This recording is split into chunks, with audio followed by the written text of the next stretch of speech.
Unos pocos están de fiesta y otros muchos están de luto. Se acaba de cumplir un año del gobierno de Javier Milei en Argentina. De eso y otras cosas más vamos a hablar en Estación Averno. Bienvenidos a bordo.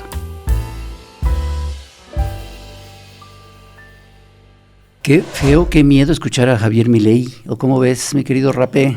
Asusta nomás de verlo y sus aspavientos, el payasito de la motosierra que precisamente... ¿No le envidia su cabellera? Un poquito, pero no, la verdad, no. ¿No te has dado cuenta que esta clase de locos les gusta tener el pelo así? Todos van con el mismo peluquero. Ajá, Milei. Trump, Milei. El Boris, Boris Johnson. Ajá, Boris Johnson, ¿quién más? ¿Qué otro? Ay, bueno, hasta payasos verdes está ahí. Pero bueno, estamos aquí muy contentos por tener otra vez en esta casa, en su casa del Chamuco, a nuestra querida politóloga Celeste Tosolini. Eres argentina, eres maestra de ciencias políticas por el CIDE. Estudiaste también, eres cordobesa, aquí tengo ya maestra de ciencia política por el CIDE y estamos muy contentos de tenerte aquí. Eres maestra por el CIDE, pero te recibiste a los 8 años. Sí, soy maestra en ciencia política por el CIDE aquí en México y en Argentina licenciada en ciencia política por la Universidad Nacional de allá de Córdoba. Ándale. A los 8 años. Pero a los 6 días que me recibí de licenciatura me vine a empezar la maestría aquí. Ahí está la edad. Le gusta estudiar. Sí. Muy bien, muy de bien. De ciencia bien. política me gusta. Qué buena onda. Profesión querida. Oye, pues te tenemos aquí para preguntarte, para consultarte qué está pasando a un año en Argentina con Javier Milei. ¿Qué está pasando a un año en Argentina con Javier Milei? ¿Cuáles eran las expectativas hace un año? Uh-huh. ¿Y se han cumplido para bien o para mal? ¿Qué ha pasado en este año? Bueno, volvamos al inicio, ¿no? Volvamos a cómo Javier Milei llega al gobierno, prometiendo una cosa, entre muchas otras, había muchas promesas, pero una era la más importante y la que más, sostengo yo, motivó el voto hacia Javier Milei. Uh-huh. ¿Cuál es esa razón? Básicamente la crisis económica que estaba viviendo el país y el descontento que tenía la gran parte de la población con los políticos tradicionales que no habían solucionado sus justamente problemas económicos del día a día, ¿no? Un trabajador, una trabajadora en Argentina no puede llegar a fin de mes llevando toda una vida, ¿no? De trabajo con aportes al Estado, con trabajo digno, con estudios, etcétera, etcétera. No hablemos de las clases más bajas. Eso era una realidad en la Argentina antes de que llegue Javier Milei. Uh-huh. Javier Milei llega a la Argentina diciendo y prometiendo justamente una metáfora que ha llegado internacionalmente, seguramente ustedes lo han escuchado, que es la metáfora de la motosierra. Uh-huh. Esa metáfora se cumple con un 35% de recorte al gasto público. ¿Qué se recorta? Se recorta salud, se recorta educación, se recorta cultura, se recorta pensiones a los adultos mayores. Este video donde Javier Milei va arrancando el fuera, que llegó fuera, por todo lado. ¿Eso sí lo cumplió? Se cumplió, de alguna forma se cumplió. Podemos decir que justamente con el ajuste que él prometió, estuvo presente aquí, ¿no? ¿Qué más había en esto? O sea, ¿qué entra justamente en este ajuste? A mí me parece que tenemos que bajar un poco también a ver justamente esto. Ajuste por un lado. Y del otro lado, ¿qué tenemos? ¿Para qué quería un ajuste Javier Milei? Porque Argentina hacía 112 años... 112 años, a ver dónde está el dato, 113 años de 123 años que vivían déficit fiscal.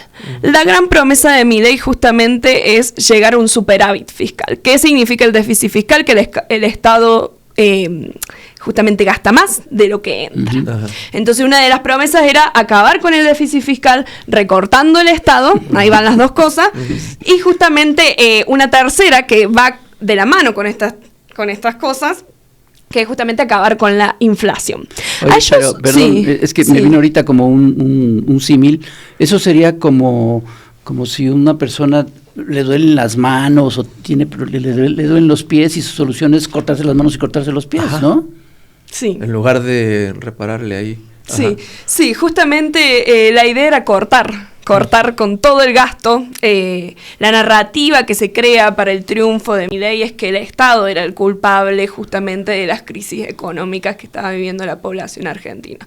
Algo que en su parte es cierto, algo que en su parte no es cierto. Porque acá hay que empezar a dividir, ¿no? La clase política tradicional, los últimos 2 gobiernos, uno de derecha, otro peronista, no pudieron solucionar los problemas económicos de la Argentina. No podemos decir que Mauricio Macri solucionó los problemas económicos de un trabajadora de la Argentina. No podemos decir que Alberto Fernández solucionó el problema económico de un trabajador o una trabajadora de la Argentina. Eso no lo podemos decir. Todo ese descontento que hay con 2 opciones políticas que son las tradicionales lleva a que creamos que destruirlo todo, básicamente, era la salida a los problemas que nosotros estábamos teniendo, nosotras y nosotras como argentinos, ¿no? Ahí es donde cierra la narrativa y entra justamente este líder, ¿no? Que justamente la ultraderecha tiene eso, entra donde hay vacíos, y el vacío que nosotros teníamos era justo eso, donde hay un gran desprestigio de los políticos, porque además esto no viene de Macri, esto lleva muchos años. Yo recuerdo esa época donde hubo, ¿qué?, 3, 4 presidentes en unos cuantos días, fue impresionante. Sí. Y era cuando empezó este grito en las calles de que se vayan todos. Que se vayan todos, que no quede ni uno solo. Exacto. Bien, y entonces desde ahí viene un descontento muy fuerte contra los políticos tradicionales. Sí, así es. Algo que no solamente pasa en Argentina, sino que de diferentes maneras pasa en el resto del continente. Justo la anterior vez que estuve aquí, en la revista tan preciada que los visité, hablábamos un poco de este tema, ¿no? Pero bueno, a ellos les encanta hablar de economía. Hablemos de economía. ¿Qué hizo Milei durante este año que está cumpliendo? Bajó la inflación. Sí, la bajó. ¿Hay superávit fiscal? Sí, hay superávit fiscal. Excelente con eso. Pero, ¿qué está pasando con el pueblo? ¿Quién está pagando todo eso? Y tenemos más de la mitad en la Argentina de hoy, más de la mitad del pueblo bajo la línea de pobreza. 53% de la Argentina bajo la línea de pobreza. Vamos con un dato mucho más duro. 7 de cada 10 niños o niñas en Argentina son pobres. ¿Qué significa eso? Y acá me está acompañando mi querida madre, que sabe más que nadie lo que vive el día a día un niño o una niña, ¿no? Porque es maestra de nivel inicial. ¿Qué significa que 7 de cada 10 niños es pobre? Justamente que el niño no está en la escuela. Claro. Y si no está en la escuela, ¿dónde está el niño? ¿Qué futuro? ¿No? Porque ellos te dicen, con ajuste hay futuro. ¿Qué futuro? Este es el futuro que estamos viviendo. Esta es la Argentina de Javier Milei. Vamos con un dato muchísimo más crudo, como ustedes habrán escuchado a nivel internacional. Javier Milei da un ataque justamente con lo que ustedes llaman pensiones, que allá nosotros tenemos como jubilaciones a nuestros adultos mayores, nuestros abuelitos, ¿no? Llega Javier Milei, da un recorte a las jubilaciones. Nuestros abuelitos y abuelitas ganaban muy poco, pasan a ganar mucho menos. El poder adquisitivo se va desvaneciendo, ¿no? Porque con todo el tema que tenemos con el dólar y bla, bla, bla, para que se hagan una idea, más o menos se está hablando cada 1 o 2 meses, se actualiza el salario de un argentino, ¿no? Bueno, el de los jubilados se quedó ahí. Justamente eso se hizo con lo que fue el veto a la movilidad jubilatoria, ¿no? Lo hace Milei con eso.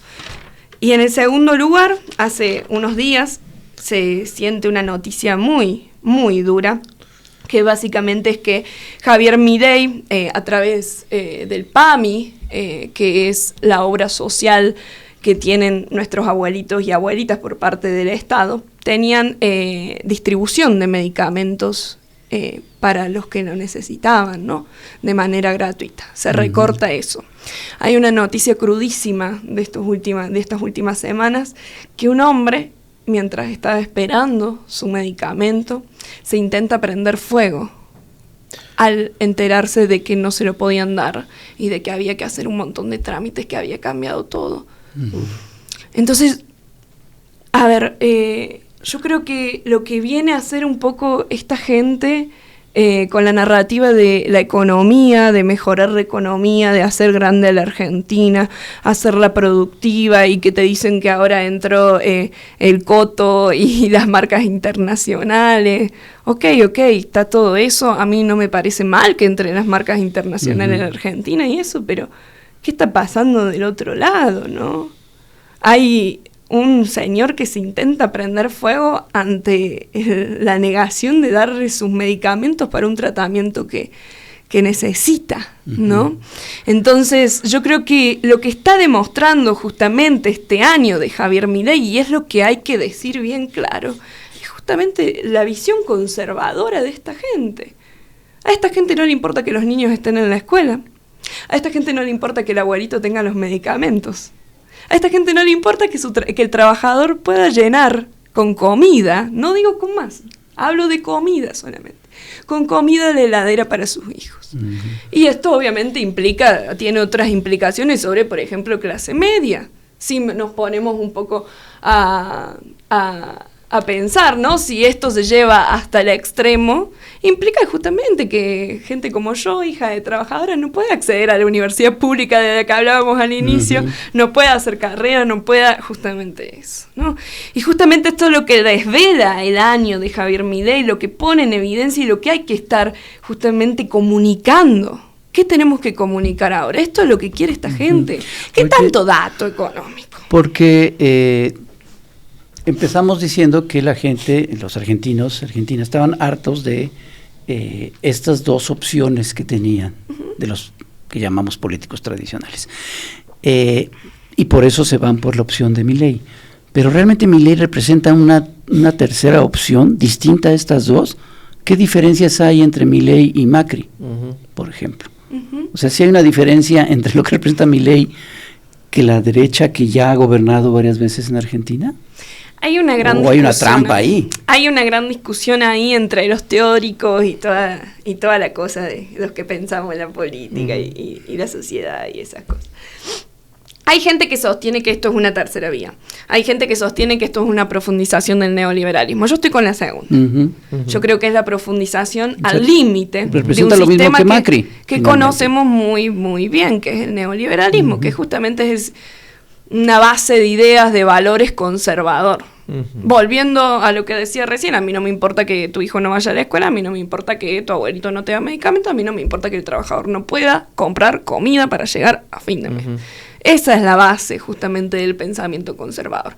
Lo que tiene Javier Milei es que lo lleva justamente al extremo. Y hay otra cosa que preocupa un montón, que básicamente en el escenario político ya no hay adversarios, sino que para Javier Milei hay enemigos. Ahí se rompe algo de la democracia, que ese es otro tema que podemos abrir a discutir, ¿no?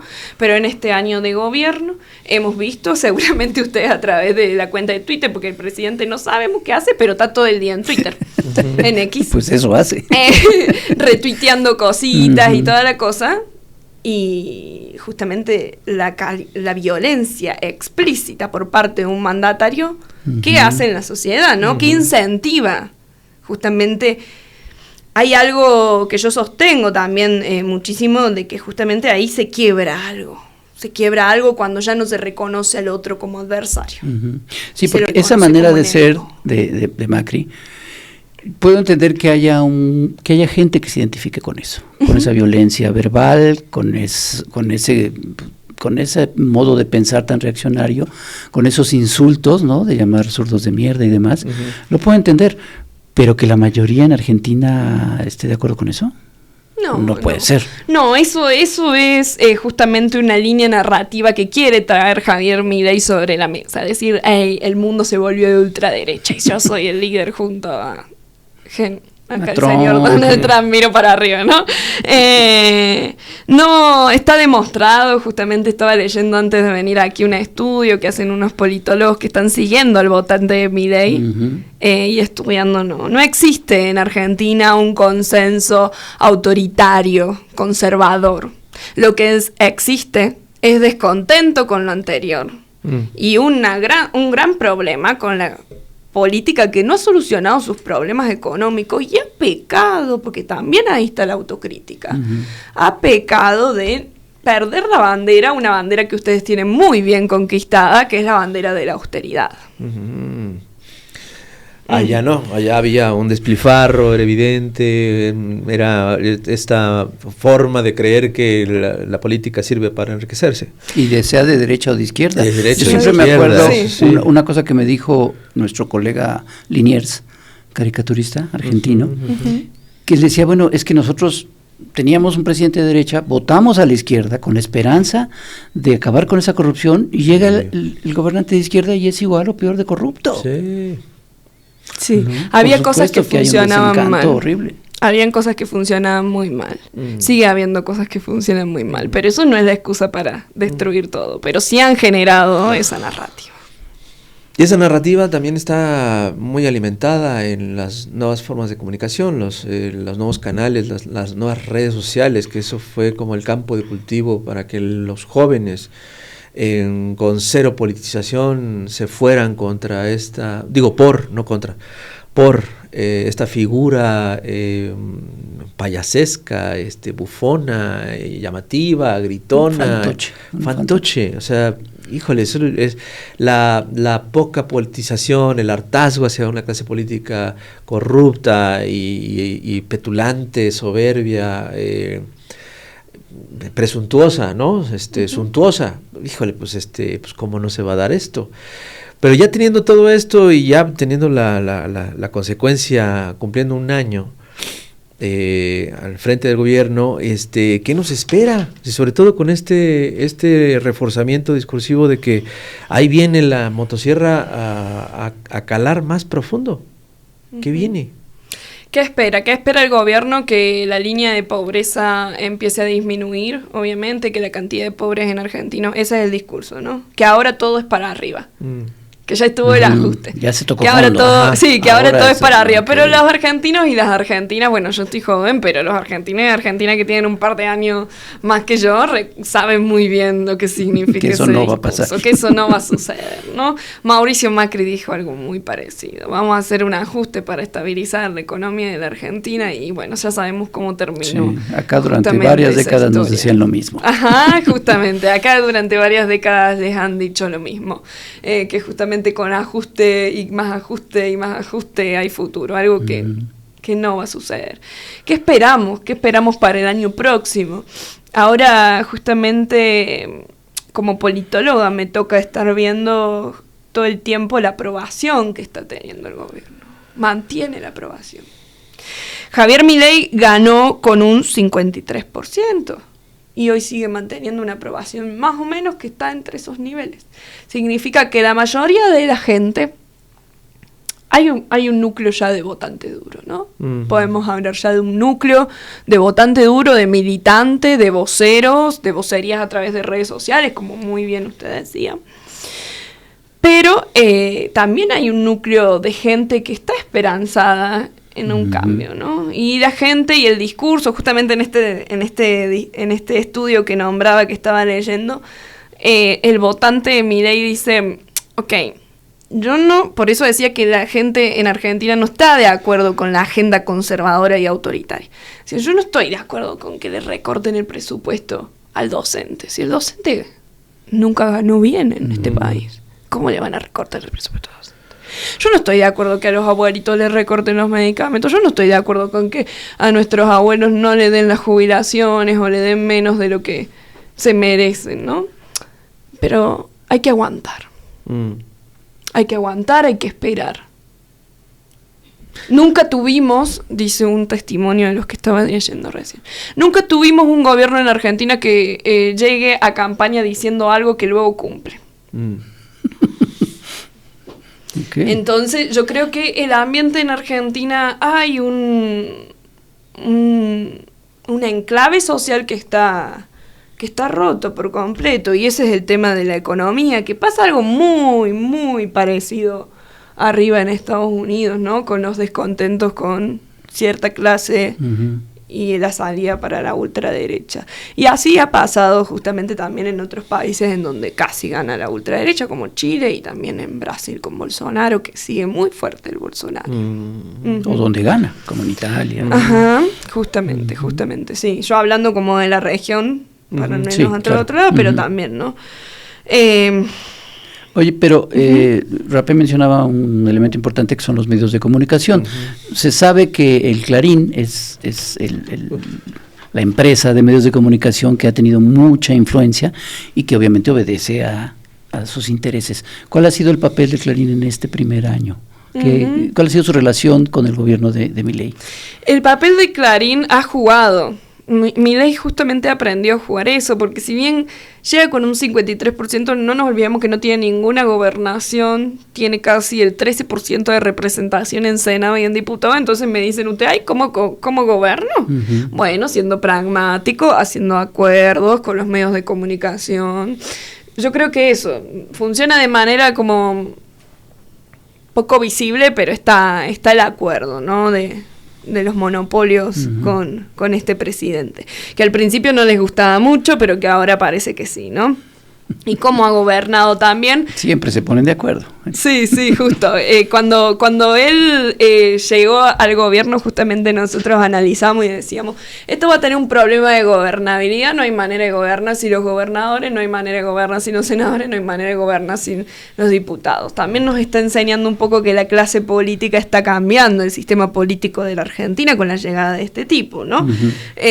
Porque luego de un año ha podido gobernar. Bueno, ¿cómo gobernó? Con colaboración. Con cómplices ahí adentro, ¿no? Pero también como gobernó, justamente utilizando herramientas que tiene desde el Poder Ejecutivo. Nosotros tenemos un poder muy presidencialista que permite el veto al presidente. Y el DNU, que son los decretos de necesidad y urgencia. Con eso ha gobernado. Ah, sí, es cierto. Con eso ha gobernado. Sí, es cierto. Sí, son los decretos. También lo que implica, y siempre hemos tenido la discusión los politólogos, que el sistema constitucional argentino ahí tiene algo tirado hacia el ejecutivo de sobrepoder, ¿no? De que se pasa por encima de los otros poderes con DNU y con veto. Ok. Y también podemos ver, es evidente, el apoyo que tiene de otros países. ¿Cómo visualizas tú el gobierno de Milei en este segundo año que viene con el triunfo de un Donald Trump que también es racista, que también es de radical, neoliberalista, híjole, y sobre todo también en la región, que también está dando su batalla a la ultraderecha? Sí, ustedes imagínense que estos líderes son tan fuertes que se sigue sosteniendo. Yo no entiendo por qué. En los círculos, yo escucho como conversaciones así de que la región está mirando hacia la ultraderecha. Y vos ves el mapa y está pintado de rojo. O sea, tenemos a México, tenemos Colombia, Brasil, países muy importantes de la región pintados de rojo. Entonces, ¿qué pasa? Justamente hace mucho ruido. No parece hace un año que gobierna Milei. Y ahora justamente, ¿no? Con lo que viene, con la asunción de Trump, yo creo que lo enaltece muchísimo. No sé si en la práctica Trump va a asumir el poder, porque Estados Unidos nunca mira a América Latina más que para ciertos intereses. Que bueno, ahí tenemos litio, tenemos algunas cosas que les interesan, ¿no? Recursos naturales, sobre todo. Pero no sé si la prioridad va a ser, ay, bueno, hay que mirar a ver qué necesita Javier Milei cuando asuma. Pero sí no saquemos el de escenario que lo enaltece un montón, lo enaltece el discurso. Sí, claro. Hay asesores de Donald Trump que lo admiran muchísimo, que se cuenta que en los pasillos dicen como nosotros admiramos el programa de la motosierra. Esas cosas están sobre la mesa. Yo creo que eso va a enaltecer. No creo en absoluto que Donald Trump tenga como prioridad estar respondiendo a las necesidades de Argentina, porque Estados Unidos no tiene como prioridad nada que esté abajo de Estados Unidos. Eso lo tenemos muy, muy, muy claro. Pero que enaltece y que es mejor que la otra opción que había en Estados Unidos para Javier Milei, sí, está. Ya. Y con respecto a los países de la región, se encuentra, pues como ya dijiste, ¿no? En Argentina, Brasil, Brasil, Colombia y México, como tres grandes economías, tres países importantes dentro de la región de Latinoamérica, como gobiernos progresistas. Y ahora recientemente Uruguay, Bolivia, en fin, a pesar de los pleitos que traen el gobierno, el partido en el poder en Bolivia, pero es un escenario que no le favorece a Milei. No, para nada. Justamente el triunfo en Uruguay del movimiento progresista dice mucho, ¿no? No nos olvidemos que Uruguay está pegadito a Argentina. Y yo creo que influye mucho que justamente tengan al lado una ultraderecha gobernando y digan, no, nosotros no queremos esto. preferimos lo tradicional. Ujú. Pero sí, yo Sí, creo que llama la son atención tiempos... que no haya habido una especie de contagio o algo, ¿no? Sí, no hay. contagios, sí, no hay contagios a los alrededores tampoco. Se siguen organizando y se organizan muy bien y muy bien financiados. Chile. Sí, Muy sí, bien. sí. Con sus Sí, pros y con contras, sus pero pros y bueno, es un gobierno sí, también. Sí, progresista, ¿no? La región está pintada de rojo, solamente que no sé por qué seguimos hablando que la región está pintada de ultraderecha. Tenemos Argentina, tenemos Estados Unidos con líderes que son muy, muy fuertes, ¿no? Hay líderes que empujan mucho hacia la ultraderecha, pero eso no quiere decir que la región... Después hay otro tema, que es que los gobiernos progresistas están teniendo un montón de problemas para gobernar. Así es. Uh-huh. En esta época. O sea, México está siendo un ejemplo de gobernabilidad, un caso a estudiar para todos los que les interese justamente cómo hacer una transición efectiva, cómo ganar elecciones, cómo no traicionar, cómo no robar, no traicionar, pacífica, justamente, ¿no? O sea, yo creo que México está siendo un faro de luz, lo dije la otra vez, lo vuelvo a repetir. Y algunos militantes de Morena deberían de estudiarlo también, a ver si aprenden, ¿eh? Sí, como Laida. Pasa eso. Oigan, vamos a tener que aplicar la motosierra al programa porque tenemos que hacer un corte de estación y no Mira, se vaya. Ya hablas como argentino, ¿viste? Sí, metizo. Vamos, pibe, vámonos, un corte. Te hacen bolas un poquito los acentos, pero bueno. Y luego termino hablando como jarocho. Ahorita regresamos.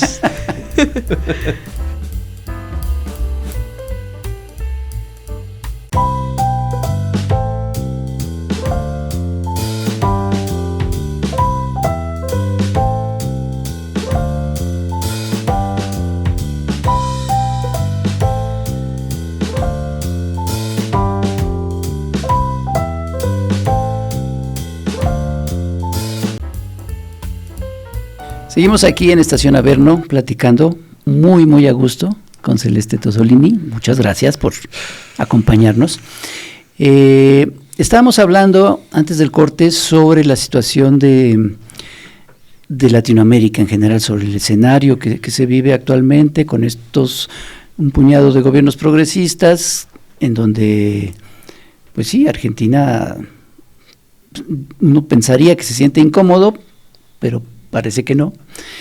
Y recientemente hubo una reunión de la derecha en Argentina, donde fue nuestro gran empresario Ricardo Salinas Pliego, que yo creo que se siente muy a gusto y muy identificado con la forma de pensar o la forma de no pensar que tiene Milei, y los dos como que se parecen, se identifican muy bien, hay una especie ahí como de hermandad extraña, pero en general, ¿cómo viste tú esta reunión? Dentro de esta reunión que hubo pues de la ultraderecha. Sí, bueno, justamente este es su foro donde se reúnen cada cierto tiempo. Estuvieron en Estados Unidos, estuvieron en México, ahora estuvieron en Argentina. Y justamente es lo que hablábamos, el tema que intentaba meter justo antes del corte, que ellos están muy bien financiados. Y también están centrando justamente en algo que en algunos lugares, a mi gusto, tiene déficit en la izquierda. No hablo de aquí en México, hablo de otros países, que es justamente la formación, ¿no?, de cuadros y el financiamiento de cuadros para ser voceros de sus movimientos. Hay una conexión internacional muy fuerte entre la ultraderecha, algo que nos falta un montón a nosotros del otro lado, ¿no? O sea, sí, como un eje Estados Unidos, España, sí, justo. Argentina. Estuvieron en España también, en Madrid, estuvieron México, Estados Unidos, Madrid, ahora Buenos Aires. Sí. Y fíjense cómo este tipo de foros se juntan todos a, obviamente, aplaudirse entre ellos, pero también con un objetivo muy claro, que es la unificación justamente de esta visión del mundo, que no dejemos de decir que es conservadora más que el nombre que le querramos poner, ¿no? Entonces yo creo que ahí hay una potencia bastante fuerte que nosotros tenemos que ver también como movimientos que no están de acuerdo con ese tipo de gente. ¿Cómo nos organizamos internacionalmente? Hay muy poca organización internacionalmente, muy poca disputa, porque es más difícil, tenemos más contradicciones que asumir que ellos solamente dicen y hacen lo que piensan, porque es bastante fácil decir y hacer lo que ellos piensan, ¿no? Pero sí, ahí estuvieron en Argentina. Yo creo que México tiene muy poca entrada, están muy perdidos su posición, están ahí como que no saben para dónde ir, pero hace como años que llevan así, entonces sí, afortunadamente, entonces yo creo que ahora se están tirando para la ultraderecha. Habrá llegado alguna asesora que les habrá dicho esto conviene, y están probando, vamos a ver cómo les sale. Oye, y antes de esta junta hubo la junta del G20 en Brasil. Y pues Lula se veía muy a gusto con Claudia Sheinbaum, con Boric, con Petro, pero con Milei estuvo muy serio, ¿no? Lo saludó, sí me dio fuerzas. Y ¿cómo le fue a Argentina en esta? Además que Lula estuvo ahí de anfitrión, primero, y segundo que él impuso, ¿no? Logró que el tema de la convención sea justamente la lucha contra el hambre y la guerra, ¿no? Algo que la presidenta Claudia Sheinbaum llevó para arriba, ¿no? Con su discurso y toda la cosa.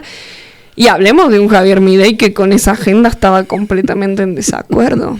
Pasó ahí hubo un tironeo interesante, porque él iba a votar en contra y terminó votando a favor de una de las propuestas, que era justamente la lucha contra el hambre.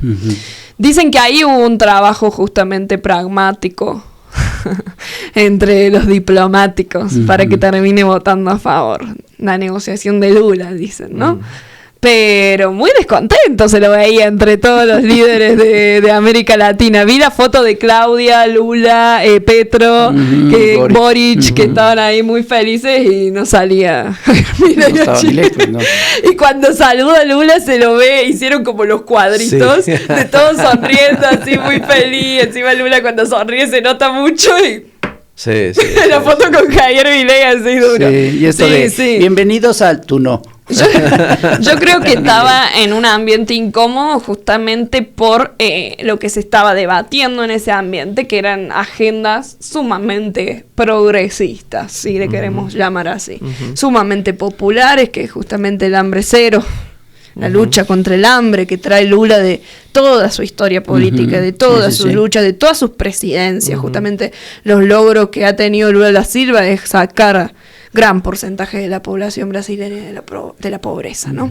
Entonces esa agenda le quedaba muy incómoda a un señor como Javier Milei, que también es incómodo para relacionarse él mismo, ¿no? O sea, lo hemos visto y también se ha ido contra Lula, se ha ido contra China, se ha ido contra Andrés Manuel López Obrador, no sé si recuerdan, diciendo un montón de palabras. Se ha ido contra China y luego tiene que desdecirse. Nuestro principal socio comercial junto a Brasil.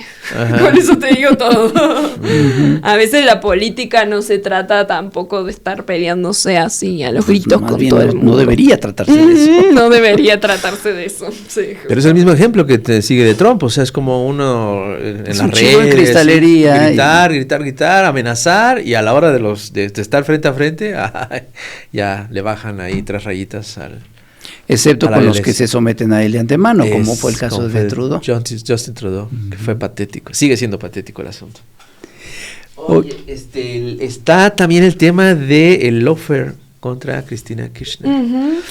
Y hay esta batalla para desaparecer a la izquierda. ¿Cómo ves ese caso? Desaparecer el kirchnerismo. El peronismo. Justo. 2.0. Exterminarlo por completo, en palabras de Javier Milei. Sí, hay Cristina, a ver, la judicialización de Cristina viene luego de una decisión importante para el movimiento peronista, que fue la decisión de Cristina justamente de presidir el partido. El partido había quedado sin presidencia. A ese nivel de crisis está el peronismo, ¿no? Cristina decía eso y a los días ocurre esto otro. Obviamente que es la judicialización de la política, ¿no? Cuando no hay armas políticas para debatir, se judicializa. Pasó en Brasil, con Lula da Silva, fue a la cárcel. Sí. Luego salió, ¿no? Pasó en Ecuador, pasa en Argentina, pasó en Bolivia también. Yo creo que justamente son las armas que tiene el gobierno oficialista para ir tras dirigentas que quieran volver. Por eso a mí me parece muy interesante, que recién destacaba extremadamente el faro de luz que está haciendo México en varios temas, en saber gobernar, qué sé yo, toda la cosa, ¿no?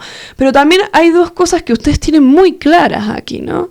Que es justamente el poder que tiene el Poder Judicial y el poder que tienen los medios de comunicación y cómo comunicar desde el movimiento, ¿no? Entonces yo creo que ahí hay dos cosas que ustedes las tienen claras desde el comienzo. Andrés Manuel las tenía claras desde el comienzo. Por eso yo creo que esta reforma al Poder Judicial va a ser realmente algo nuevo, porque no ha ocurrido en América Latina, no hay ejemplos parecidos a lo que va a tener México, pero también algo muy revolucionario y algo estructural, ¿no? Los golpes, veamos, ¿no? Los golpes que han tenido históricamente en estas últimas olas, por lo menos en la historia moderna, los grupos progresistas han sido por vía justicia y por vía medios de comunicación. Ustedes están muy bien formados en eso, no deberían ir a dar alguna formación para allá, me parece. Estaría muy bueno eso. Pero sí, por el tema de la judicialización es eso, judicialización de la política. Cuando no se puede con armas políticas, se pone justamente el arma del Poder Judicial sobre la mesa y se persigue. A Lula terminaron llevándolo a la cárcel, ¿no? A Cristina esta vez respondió que va a ir hasta el último, que no... Veamos cómo continúa, ¿no?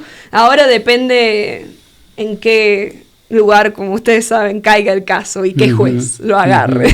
Como ustedes muy bien conocen cómo funciona eso. Oye, hay otro tema que me pareció muy interesante, que es que hay también figuras dentro del equipo de Javier Milei que no están tan de acuerdo con las acciones de este caballero, por decirle de manera afable que no se lo merece.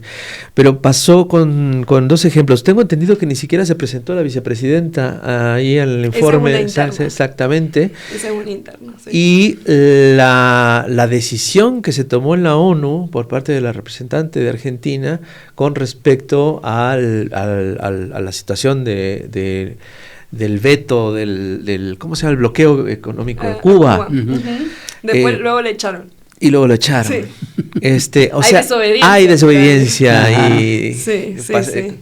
¿qué pasa ahí? Hay internas, en todo, o sea, empiezan a ver las internas. Un año de gobierno, sí, bueno, pasó todo esto, pero hacia adentro sí empiezan a estar las internas. Está el grupo duro, el grupo puro, que es el grupo que no desobedece a ninguna orden de Javier Milei. Y por otro lado está justamente Javier Milei hace poco declaró que la vicepresidenta no tiene potestad, en otras palabras, ¿no? No tiene potestad sobre ninguna de las decisiones de gobernabilidad. Entonces ahí ya dejó ver entre quiebre que tenemos una interna. Veremos cómo continúa, ¿no?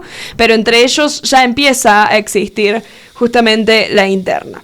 Hay diversos temas de discusión, ¿no? Pero sobre todo son el tema de cómo se hacen las cosas y cómo se hacen acuerdos. O sea, yo he escuchado a diputados de la Libertad Avanza, senadores de la Libertad Avanza, dando entrevista y justamente el tema era esto, ¿no? No me gusta que acordemos con tal persona, no me gusta que acordemos con tal partido político. Y ahí empiezan como a romper y a tener como las internas para afuera. Por ahora parece estar manteniendo bien la gobernabilidad con esto que decía que logró gobernar a pesar de un clima donde no tener ningún gobernado, no tener casi diputado, no tener casi senado.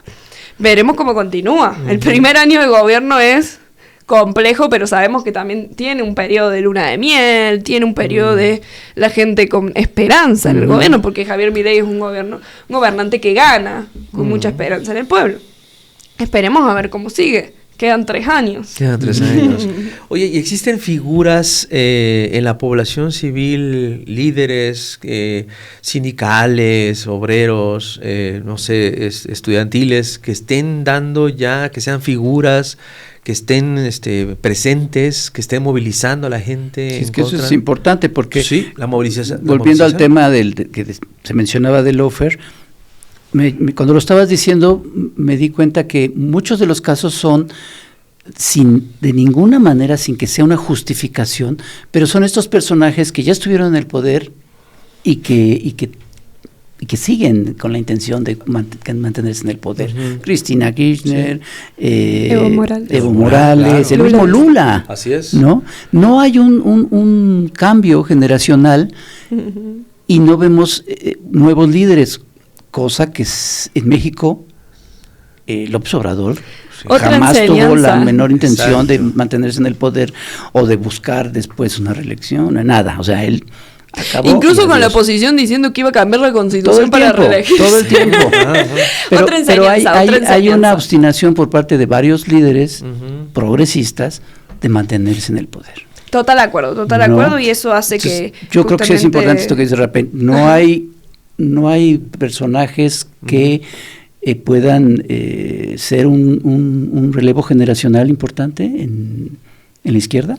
Totalmente, estoy totalmente de acuerdo con esto que decías, ¿no? Hay personajes progresistas que justamente no siguen la línea que hay aquí en México democrática, que es termino el puesto y me voy. Exacto. El puesto no es un modo de vivir, es para servir. Las reglas son distintas. Ajá, las reglas. Sí hay reelección, etcétera. Ok, sí. Pero aún así, o sea, ya hubo la reelección. Cristina ya tuvo su reelección. Lula, ¿cuántos años tiene? De hecho, está malito ahorita, ya, ¿no? Está precisamente está enfermo. Evo Morales está. Cuidados. ¿No? Entonces, ¿qué pasa con el relevo generacional?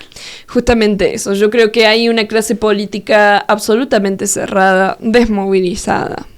O sea, desmoviliza justamente a las bases, a los movimientos sociales, a los lidereses jóvenes, a quienes quieren participar en la política, y los entran por otros lados, que ya sabemos cuáles son esos lados: Javier Milei, la ultraderecha, las redes sociales. Ahí está. O sea, eso es lo que está incentivando a los jóvenes a la política. ¿No? Qué importante hablar de cuáles son los incentivos que tenemos las y los jóvenes para hacer política en un lugar, ¿no? Y no existen. Hay estructuras completamente verticalistas, que si tú quieres hacer esto y no estás de acuerdo con 2 cositas, te vas afuera. Que tampoco ese relevo no garantiza nada, ¿no? Lo vemos en Chile. Nada, pero es parte importante, claro, es parte de aire. Se tiene que dar. Y es parte también, o sea, yo creo que, y acá voy a hacer una crítica muy dura, creo que el peronismo todavía no hace la autocrítica y el análisis que tiene que sentar a hacerse de qué es lo que estuvo mal. Porque si hay algo que no le gusta hoy al ciudadano o al ciudadana, no diría argentina o argentino, diría latinoamericanista, porque está pasando en toda América Latina, es justamente la clase política tradicional que sigue sentada en el mismo lugar una y otra vez. A eso a la gente no le gusta. Claro que no. Y por eso necesitamos cuadros nuevos, porque también necesitamos liderazgos nuevos, algo que sucede también, otra clase acá en México, no tienen que dar clase. Otra cosa que sucede muy bien acá, Andrés Manuel sale. No solamente que sale, sino que no aparece más en este tiempo. Y eso que permite, lo hablábamos la otra vez, que Claudia pueda generar un nuevo liderazgo que viene del movimiento, tiene las bases del movimiento, pero tiene su propio estilo, con su propia lucha, con su propia historia. Son 2 líderes muy diferentes. De hecho, hablar de peronismo ya es en sí, es como si aquí siguiéramos diciendo que el movimiento de ahora es el cardenismo, ¿no? Por poner un símil, pues. Justo. No, yo creo que desde ahí ya hay algo que le falta movimiento, dinámica. Sí, pues, ¿no? justamente, y sobre todo en estas épocas en donde la gente vota al cambio. Exacto. Oye, ¿y qué pasa con los perros de Milei? ¿Qué historia hay ahí con los perros? ¿Cuántos son? Parte de su gabinete, ¿no? Preguntaría yo, esa sería la pregunta. ¿Cuántos son? ¿Y realmente están en esta habitación con nosotros los perros de los que hablas? Justo. Eso preguntaría yo del meme, ¿no? ¿Se dan cuenta lo que estoy? Pero él lo dijo. Sí, dice que están ahí. No sé ¿Cuál es la historia con sus perros? Son su familia, esa es toda la historia. Los que lo acompañan. Bueno, pero la copresidencia... Están clonados, eso es lo que sé. No sé más de sus perros. O sea, no estudio mucho qué pasa con sus perros, la verdad. Pero sí sabemos qué pasa con la copresidenta, la hermana. Prácticamente tiene ese puesto, ¿no? Les dice, hay caricaturas donde se ve que la silla presidencial es... Y ahí está la interna. Mi plaza, tiene 2 plazas. Sí, y ahí está la interna, que es la hermana con la vicepresidenta real. Esa es la interna fuerte. Que Javier Milei obviamente apoya a la hermana, ¿no? Su hermana es como su mano derecha. Eso lo sabe todo el mundo. Cuando te dices interna significa problemas internos. Claro, problemas un internos. pleito interno, sí, una, ¿cómo le dicen ustedes? Una grilla. Ahí está la grilla. Sí, ahí está la grilla, sí, justo. Una de las grillas justamente la hermana de Javier Milei con la vicepresidenta. Javier Milei apoya. ¿Crees que la vicepresidenta dure todo el resto del gobierno? Sí, porque la figura, y acá volvemos a lo constitucional de mi querida Argentina, la figura del vicepresidente no tiene algo muy claro que hacer. Yo creo que sí. Incluso se lo puede borrar por absoluto y nadie se entera de qué pasó con la vicepresidenta, la brinca, ¿no? Y ya. Ajá, justamente, ¿no?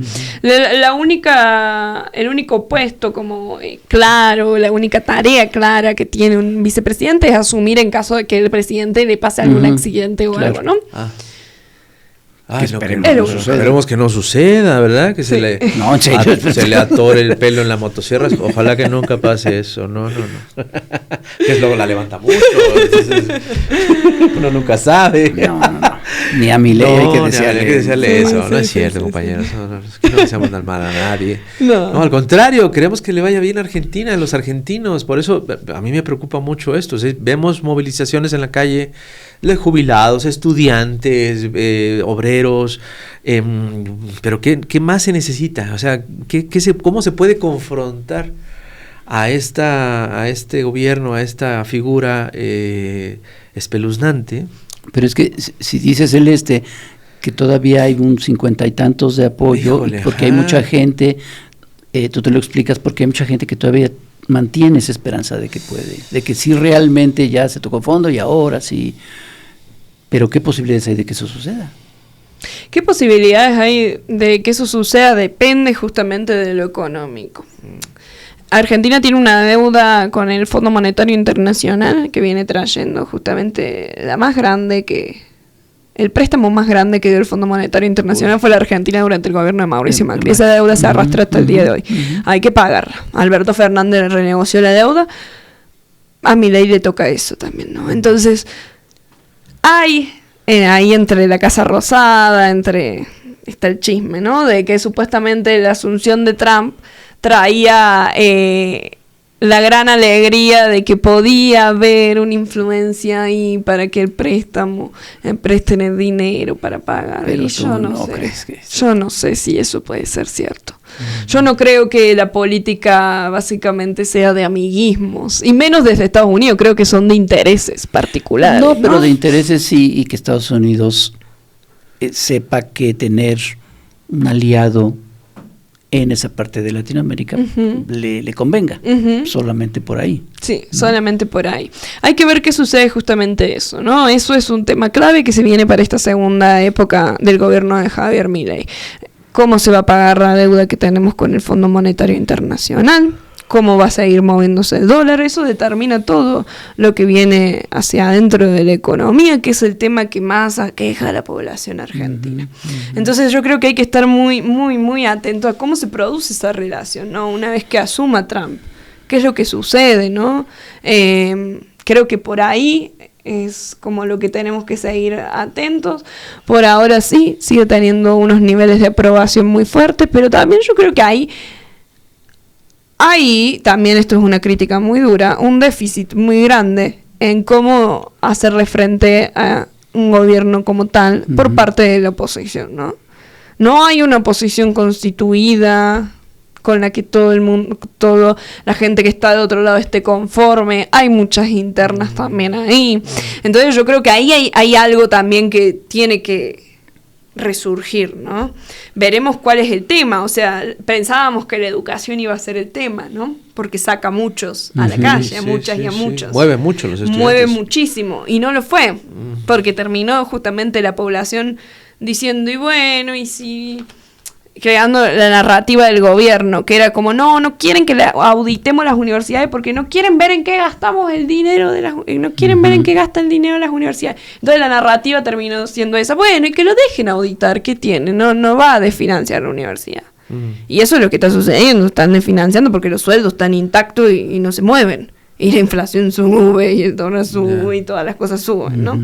Entonces yo creo que para lo que viene hay que estar atento principalmente a lo que trajo a este señor al poder, que es la economía. Cómo se solucionan las deudas que tiene Argentina, cómo se soluciona la productividad baja que tiene Argentina, cómo se soluciona justamente el crecimiento y el desarrollo de la Argentina. Tenía un dato acá, mira que no lo dije, que es justamente que fue la caída que tuvo Argentina, fue la peor recesión de toda América Latina en este último año, cayó un 3.4 del PIB. Entonces yo creo que ahora se espera que suba, pero bueno, se espera que suba, pero estando el último. Es la peor de todas. Entonces ahí creo que también hay con los datos uno puede decir cualquier cosa que quiere decir, ¿no? Entonces hay que ordenar a ver ok, va a haber crecimiento en la Argentina, pero ¿de dónde estamos partiendo? Y hay un aumento en la pobreza, ¿no? Sí, un aumento catastrófico en la pobreza desde que gobierna Javier Milei. Justamente este dato, ¿no? Que es el que más, que decíamos al principio, 53% de la Argentina está bajo la línea de pobreza. ¿Hay una pulverización de la clase media? También, exactamente. La clase media. Que la clase media argentina es una clase importante. O sea, es importante. Es uno de los países de América Latina que tiene mucha clase media. Sí. Y eso se está destruyendo completamente. La clase media argentina, sobre todo lo que le pegó fue el tema de recorte a servicios, ¿no? O sea, como ahí el tarifazo. Eso es lo que cayó el consumo, la clase media consume mucho menos, los hijos dejan de poder estudiar en la universidad pública. Yo soy del interior, de Córdoba, de Belville. Entonces nosotros nos vamos a estudiar a Belville, de Belville a Córdoba, ¿no? Entonces hay un montón de gente que se vuelve ya a su pueblo porque no podemos mantener a alguien en otra ciudad estudiando. Empiezan a haber esos temas que hacen que caiga la clase media. Pero no vayamos a tanto, vayamos a lo más fácil. No se puede llegar a fin de mes en Argentina. Eso es lo que no se puede cubrir las necesidades básicas. La gente se preocupa por eso. Pues ojalá que... Mira, si las cosas mejoran para Argentina, aunque sea con Milei, no, aunque fuera, pero pues queremos mucho a Argentina. Bueno, yo quiero mucho a Argentina. Mis grandes referentes, o muchos de mis grandes referentes son argentinos. Y realmente es un pueblo que la caricatura, que queremos mucho, la caricatura, el humor, el negro Fontana Rosa, cómo no. Sí, le tenemos mucho Quino, cariño, obviamente. Sí. Y sí, mi gran referente humorístico es Lelutier. Y eso que no somos futbolistas, porque en Maradona... si fuéramos futbolistas, no, hombre. Hay muchas referencias. Ahí sí les quedamos a deber. Sí, no, hay nosotros. Pero en caricatura, en humor, en arte, pues, Cortázar. Por eso hay que dejarlo claro que el pueblo de Argentina no es que giró hacia lo conservador, no es que giró hacia lo autoritario. Es que está descontento. Pero llevan décadas viviendo situaciones fuertes, realmente terribles, y como decía nuestro gran amigo Liniers, llegan gobiernos de derecha, de izquierda, y todos decepcionan terriblemente. Si ese péndulo no hace así, hace tucu. Sí, el gran péndulo de la Argentina. Exacto. Pues Celeste, muchísimas gracias. Muchísimas gracias a ustedes por la invitación. Siempre la paso muy bien aquí. Espero venir pronto. Es tu casa, seguro que es tu casa, seguro que sí. Y muchas gracias porque nos acompañan aquí. Sí, tenemos audiencia de lujo. Marcos, mi papá, Ana, mi mamá, que están aquí mirándonos en el detrás de escena. Bienvenidos. Sí. Te está mirando. Sí. Pues muchas gracias. Muchas gracias a ustedes. Y ustedes, señoras y señores, ya saben que es otro programa para compartir, comentar, coleccionar. Y usted se cuida mucho y vaya por su revista del Chamuco de Diciembre, que ya está a la venta. Y cuídese. Y nos vemos. Nos vemos, compañero. Chao. Sales. Bye. Adiós. Bye.